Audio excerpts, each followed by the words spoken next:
Bismillahirrahmanirrahim. Assalamualaikum warahmatullahi wabarakatuh.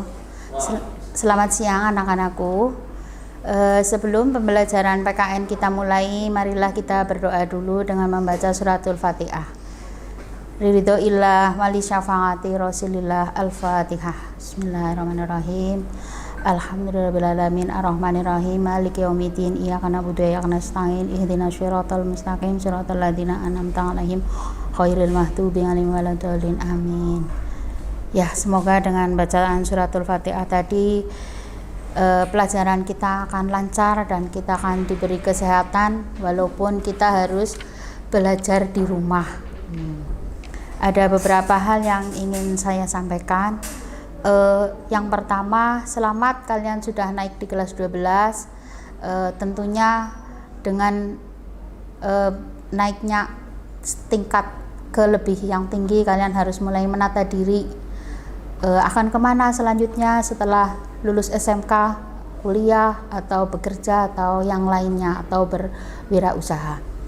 Nah, yang kedua, di dalam pembelajaran PKN nanti ada kalian sudah masuk ke semester 5, itu ada 4 bab.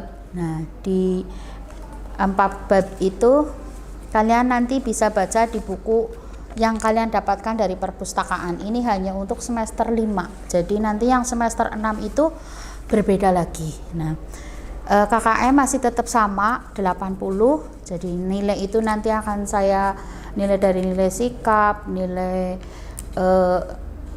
tanggung jawab, nilai yang termasuk nilai tanggung jawab ya nanti pada saat saya memberikan tugas kalian tepat waktu mengumpulkannya, tidak selalu tepat waktu dan berusaha untuk mendapatkan hasil yang lebih baik dari tugas itu, dan nilai tanggung jawab itu menjadi poin yang tertinggi. Nah, yang kedua, nilai budi pekerti. Nah, budi pekerti itu nanti akan saya lihat dari segi tindak tanduknya kalian. Nah, tentunya rasa hormatnya kepada guru, walaupun guru itu tidak mengajar kalian, kalian tetap punya tanggung jawab harus selalu berbakti, berbaik hati, tetap rendah hati, walaupun sudah kelas 12 memberikan contoh perilaku yang baik kepada adik-adik kelasnya.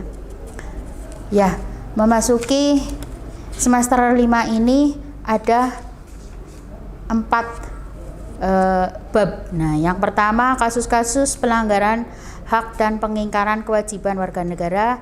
Yang kedua, perlindungan dan penegakan hukum di Indonesia. Yang ketiga, pengaruh iptek. Nah, pengaruh kemajuan iptek. Nah, yang keempat, dinamika persatuan dan kesatuan. Ya, dari bab yang pertama kita mulai, yaitu kasus-kasus pelanggaran hak dan pengingkaran kewajiban. Pada saat kalian SD, nah itu sudah diajarkan tentang hak asasi manusia. Nah, pengertian dari hak asasi manusia yaitu hak dasar yang dimiliki manusia sejak lahir. Nah, hak dasar itu apa? Macam-macamnya. Nah, di sini macam-macamnya ada hak untuk kemerdekaan untuk diri sendiri, hak berkumpul, hak mengeluarkan pendapat. Nah, itu diantaranya yang menjadi hak-hak pribadi, yang termasuk hak pribadi itu tadi. Nah, hak untuk kemerdekaan diri sendiri, yaitu hak untuk dilindungi, diberikan kasih sayang oleh orang tua. Nah, itu hak anak. Nah, hak anak terhadap orang tua itu diberikan perlindungan, kasih sayang, diberikan fasilitas untuk belajar, untuk sekolah. Itu yang termasuk hak pribadi atau hak kemerdekaan diri sendiri. Nah, yang kedua, hak berkumpul. Nah, nanti pada saat kalian sudah dewasa, sudah menjadi warga negara yang cukup umur, nah itu contohnya bisa mendirikan partai politik, bisa menjadi anggota DPR. Nah, itu contohnya. Nah, hak mengeluarkan pikiran. Nah, hak mengeluarkan pikiran pendapat itu harus bagaimana? Nah, ya contohnya pada saat kalian menjadi mahasiswa, ikut ke dalam organisasi mahasiswa, nah itu badan eksekutif mahasiswa itu di situ akan ditampung. Nah, di mana di situ akan diajarkan bagaimana mengeluarkan pendapat yang baik. Jadi boleh berdemo, boleh berorasi, tapi tetap ada aturannya, bukan yang tidak ada aturan, itu anarkis namanya ya. Jadi yang pertama upaya pemajuan HAM. Nah, upaya bagaimana cara pemerintah memajukan HAM? Nah, contohnya apa? Ada didirikannya Komnas HAM. Nah, terus peradilan HAM. Nah, itu. Nah, di sini yang akan saya jelaskan yaitu kasus-kasus. Nah, jadi nanti setelah pembelajaran, nah kalian bisa menganalisis upaya pemajuan dan penghormatan HAM. Terus yang kedua, menampilkan peran serta dan upaya pemajuan HAM, dan yang terakhir mendeskripsikan instrumen. Nah, instrumen hukum dan peradilan internasional HAM.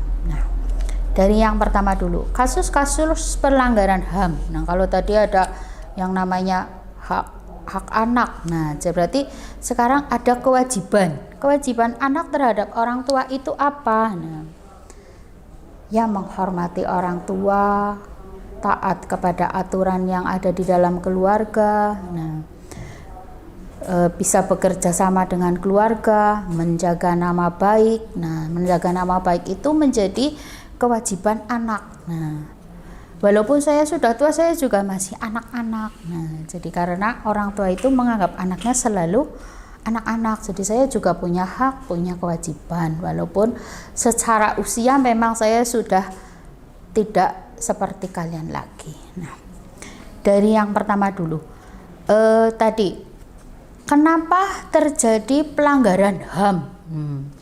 Kenapa orang itu melanggar HAM? Nah, yang pertama sebabnya, sebab pelanggaran HAM itu karena sikap egois. Egois itu apa? Egois yaitu sifat yang mementingkan diri sendiri. Nah, itu nggak boleh, karena pada saat kita mementingkan diri sendiri itu akan melanggar hak orang lain. Nah, yang kedua, rendahnya kesadaran berbangsa dan bernegara. Nah, rendahnya kesadaran itu contohnya apa? Berperilaku seenak sendiri, berperilaku tidak mau bersikap menghormati orang lain. Nah, itu contoh rendahnya kesadaran. Nah, yang ketiga, sikap tidak toleran. Nah, toleran itu apa? Tidak menghargai atau menghormati keberadaan orang lain. Yang keempat, penyalahgunaan kekuasaan. Nah, pemimpin yang menggunakan kekuasaan itu untuk kepentingannya diri sendiri. Dari kasus-kasus itu, nah kasus-kasus yang ada di Indonesia, apakah kasus-kasusnya sudah selesai semua? Ya, masih dalam, kalau menurut peradilan di Indonesia memang sudah selesai. Nah, tapi kadang ada yang kasus-kasus sampai hari ini belum selesai karena apa? Peraturannya belum selesai. Nah, kenapa? Undang-undang di Indonesia itu masih banyak yang mengadopsi dari undang-undang yang berasal dari Belanda. Nah, makanya di Indonesia itu ada upaya pemajuan HAM. Nah, upaya pemajuan HAM itu apa saja? Berarti di situ dipaparkan di pasal 27 sampai 34. Nah, silahkan nanti kalian baca lagi Undang-Undang Dasar 45. Nah, yang menyangkut hak asasi manusia. Nah, supaya kalian itu menjadi warga negara yang baik, yang tambah dewasa. Kenapa kasus pelanggaran HAM di Indonesia itu sangat rendah? Nah, karena dipengaruhi oleh tingkat pendidikan. Nah, tingkat pendidikan yang masih rendah. Nah, itu jadi tentunya kalian yang sampai dengan SMK, saya berharap kalian bisa menjadi tauladan, contoh bagi warga negara yang lain, masyarakat di sekitarnya kamu, bahwa kamu bisa menunjukkan, oh saya itu bisa berperan serta dalam upaya pemajuan HAM. Nah, contohnya apa? Upaya pemajuan HAM di lingkungan masyarakat. Nah, menghindari sikap main hakim sendiri. Nah, sikap main hakim sendiri itu apa? Nah, ya contohnya banyak. Ada pencuri, nanti digebuki massal. Nah, itu makin main hakim sendiri. Terus apalagi? Nah, bersikap anarkis, tidak sesuai dengan aturan. Nah, contohnya apa? Ya banyak di samping itu. Nah, jadi upaya yang lain di samping upaya main hakim sendiri, nah itu menahan diri. Menahan diri itu contohnya apa? Nah, pada saat terjadi sesuatu itu jangan ikut-ikutan, berpikir dulu. Oh, ini nanti sebabnya seperti ini, akibatnya menjadi bagaimana. Nah, terus cara menghindari lagi. Apabila kalian menjadi seorang pemimpin, itu jadilah tauladan bagi yang lain. Nah, contohnya ketua kelas. Nah, ya jangan main hakim sendiri, jangan mengatasnamakan kekuasaannya untuk membuat satu kelas itu berbeda-beda atau dibedakan. Itu tidak boleh. Karena apa? Semua warga negara itu mendapatkan hak yang sama, punya kedudukan yang sama di dalam pemerintahan dan berada di dalam masyarakat. Nah, maka dari itu di dalam hak asasi manusia juga dijelaskan tentang nilai-nilai yang ada di dalam Pancasila. Nah, nilai-nilai yang ada di dalam Pancasila itu ada 3. Nah, nilai dasar. Nah, yang pertama nilai dasar, yang kedua nilai instrumen, yang ketiga nilai praksis. Nah, nilai dasar yaitu nilai yang tidak bisa dirubah. Nah, nilai yang tidak bisa dirubah itu apa? Ya tadi urut-urutannya Pancasila. Pancasila pertama, ketuhanan yang Maha Esa, gambarnya bintang. Sila kedua, kemanusiaan yang adil dan beradab, gambarnya rantai.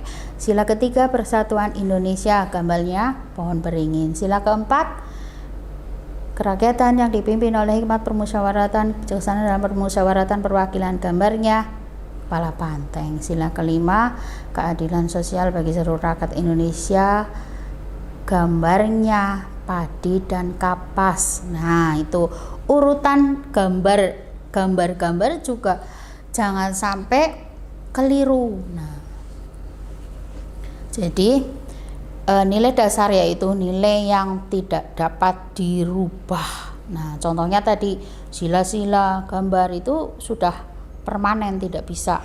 Pancasila ya 5. Nah, yang kedua nilai instrumen. Nah, yaitu nilai dasar yang dijabarkan. Nah, atau penjabaran dari nilai dasar. Nah, nilai dasar contohnya sila pertama, ketuhanan yang Maha Esa. Nah, itu dijabarkan di dalam pasal-pasal Undang-Undang Dasar 45, pasal 29, itu contohnya. Sila yang kedua, nah, kemanusiaan yang adil dan beradab. Nah, itu ada lagi sila-silanya. Nah, terus dijabarkan di dalam pasal-pasal. Nah, sila yang kedua tadi pasal 27, sila ketiga persatuan Indonesia. Nah, itu nanti ada penjabarannya. Kalian nanti bisa baca di buku ini. Nah, buku yang seperti ini. Ya. Di buku ini sudah lengkap. Nah, penjabaran dari nilai instrumen. Nah, yang ketiga yaitu nilai praksis. Nah, nilai praksis yaitu atau biasa orang menyebut nilai praktis. Nah, nilai praktis yaitu penerapan dalam kehidupan sehari-hari. Penerapan dalam kehidupan sehari-hari contohnya, sila pertama ketuhanan yang Maha Esa. Penerapan dalam kehidupan sehari-harinya apa? Mungkin kalau yang beragama Islam sholat tepat waktu, kalau yang beragama selain Islam berarti melakukan ibadah sesuai agama dan kepercayaannya. Sila kedua kemanusiaan, tidak membeda-bedakan. Contohnya kalau di sekolahan tidak membeda-bedakan teman-temannya. Sila yang ketiga persatuan Indonesia. Sila persatuan Indonesia berarti apa? Ya saling menghormati sesama warga, baik dari pesuruh sampai kepala sekolah dan yang lainnya, kalian punya kewajiban. Sila keempat kerakyatan yang dipimpin oleh hikmat kebijaksanaan dalam permusyawaratan perwakilan. Contoh sikapnya apa? Tidak memaksakan kehendak kepada orang lain, tidak memaksakan pilihannya kepada orang lain. Sila kelima persatuan Indonesia. Sila persatuan Indonesia. Contoh dalam kehidupan sehari-harinya apa? Tidak bergaya hidup mewah, itu contohnya. Nah, dari sini tentunya kalian sudah mulai paham. Nah, berarti saya mulai dari yang awal dulu. Hak asasi manusia yaitu hak dasar yang dimiliki oleh manusia sejak lahir. Nah, macam-macamnya apa saja? Hak kemerdekaan diri sendiri, hak berbangsa, hak berkumpul, hak berpikir atau menyatakan pikiran atau berpendapat. Nah, di samping itu ada beberapa. Nah, kenapa ada pelanggaran HAM? Nah, pelanggaran HAM itu terjadi karena satu, sikap egois, dua, kurang toleran, tiga, pemimpin yang tidak adil, terus upaya yang lain. Nah, upaya yang dilakukan oleh pemerintah. Nah, upaya yang dilakukan pemerintah supaya tidak ada pelanggaran. Nah, yang pertama dibentuklah Komnas HAM. Nah, Komnas HAM itu tempatnya di ibu kota Jakarta. Nah, Komnas HAM itu tujuannya apa? Untuk mendamaikan atau membuatkan solusi bagi pihak-pihak yang bersengketa. Nah, memberikan pandangan. Terus adanya peradilan HAM.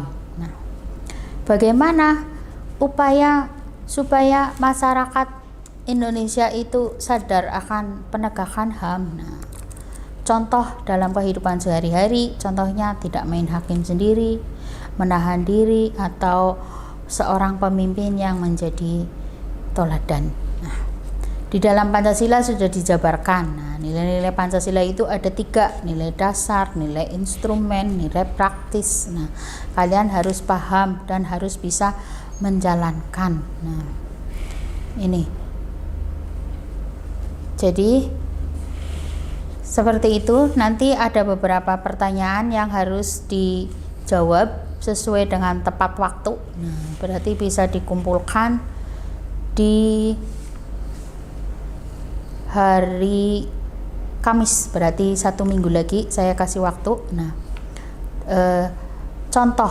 Nah, pertanyaannya yang pertama yaitu perlindungan HAM terhadap anak. Nah, kalian bisa melihat di buku, membaca di buku, atau melihat di Google. Nah, pelanggaran-pelanggaran yang terjadi kepada anak di bawah umur, bagaimana upayanya dan bagaimana cara penyelesaiannya. Nah, itu tugas yang harus kalian kerjakan. Sebelum saya akhiri, ini ada produk dari Manuda. Karena sekarang bekerja di rumah, belajar di rumah. Nah, kalian harus mulai membiasakan diri cuci tangan. Nah, cuci tangan, terus pakai masker. Ini ada hand sanitizer. Nah, ini bisa dipakai. Nah, kalau kalian tidak cuci tangan bisa pakai ini. Contohnya kalau bepergian, nah, naik bis. Contohnya kan naik bis mana mau cari tempat cuci tangan. Nah, ini yang praktis bisa dibawa kemana-mana. Kalau cuci tangan ini bisa pakai sabun serai ini dari Manuda. Sabun serai ini bisa kalian dapatkan di Teva Manuda. Sangat cocok di era yang sekarang, era yang milenium, banyak yang ingin serba praktis. Sabun serai ini bisa digunakan sebagai sabun kecantikan, sabun herbal juga, bisa mengobati gatal-gatal, bisa untuk cuci tangannya akan lebih halus, harum. Nah, tentunya ini bisa membantu kesehatan, bisa digunakan untuk kalian, untuk keluarga, atau mungkin bisa untuk dijual kembali. Ya, saya rasa itu dari saya. Apabila ada kesulitan, silahkan kalian hubungi saya di nomor WA saya, atau bisa bertanya lewat Google Classroom atau yang Vicon atau yang lainnya. Masih banyak fasilitas dari sekolah, tentunya tinggal kalian saja harus bisa bagaimana cara mengatasi kesulitannya kalian, ya. Oke. Dari saya. Baiklah, kita akhiri pelajaran kali ini dengan membaca hamdalah. Alhamdulillahirabbil alamin. Saya akhiri, wassalamualaikum warahmatullahi wabarakatuh.